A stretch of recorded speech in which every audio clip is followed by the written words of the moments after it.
കളഞ്ഞുകിട്ടിയ 3 പവന്റെ സ്വർണ്ണമാല ഉടമസ്ഥന് തിരിച്ചേൽപ്പിച്ച് KSEB ഉദ്യോഗസ്ഥൻ മാതൃകയായി. വള്ളികുന്നം ചൂനാട് KSEB ഓഫീസിലെ സബ് എഞ്ചിനീയർ ചേർത്തല സ്വദേശി ബ്രസിലിന് കിട്ടിയ മാലയാണ് ഉടമസ്ഥന് കൈമാറിയത്. ഓച്ചിറ പായക്കുഴി ഇടച്ചിരിയത്ത് വീട്ടിൽ ശ്രീജേഷിന്റെ മാലയാണ് കായംകുളം റെയിൽവേ സ്റ്റേഷനിലെ പാർക്കിംഗ് സ്ഥലത്തു നിന്നും കഴിഞ്ഞ ദിവസം ചൂനാട് KSEB ഓഫീസിലെ സബ് എഞ്ചിനീയർ ചേർത്തല സ്വദേശി ബ്രസീലിന് കിട്ടിയത്.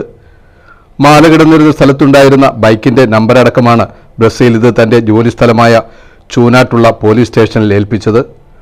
തുടർന്നാണ് സ്ഥിരമായി എറണാകുളത്ത് സപ്ലൈകോയിൽ ജോലിക്ക് പോകുന്ന ശ്രീജേഷിൻ്റെതാണ് മാലയെന്ന് അറിയുന്നത്. ഇത് ഞാൻ വന്ന് ഈ സ്കൂട്ടർ കണ്ടപ്പോൾ സ്കൂട്ടറായിരുന്നു, ഒരു ആക്റ്റീവ സ്കൂട്ടറായിരുന്നു. ആ സ്കൂട്ടർ കണ്ടപ്പോഴത്തേക്കും ആരോ റെയിൽവേ സ്റ്റേഷനിൽ തിരക്കുപിടിച്ച് വന്നിട്ട് എന്തോ എടുത്തപ്പോഴത്തേക്കും താഴെ പോയാണെന്നൊരു സംശയം തോന്നിയത് കൊണ്ടാണ് ഞാൻ ആ വണ്ടിയുടെ നമ്പർ ഫോട്ടോ എടുത്തായിരുന്നു. അങ്ങനെ നമുക്ക് ആ ഫോട്ടോ എടുത്താലും നമുക്ക് ആ വണ്ടി നമ്പർ പ്രകാരം നമുക്ക് ഇന്ന ആളാണെന്നുള്ളത് നമുക്ക് തിരിച്ചറിയാനായിട്ട് നമുക്ക് അത് സോഴ്സ് ഇല്ല. സ്റ്റേഷനിൽ കൊടുത്തു കഴിഞ്ഞാൽ സ്റ്റേഷനിൽ ഉദ്യോഗസ്ഥർക്ക് അത് കിട്ടും എളുപ്പം.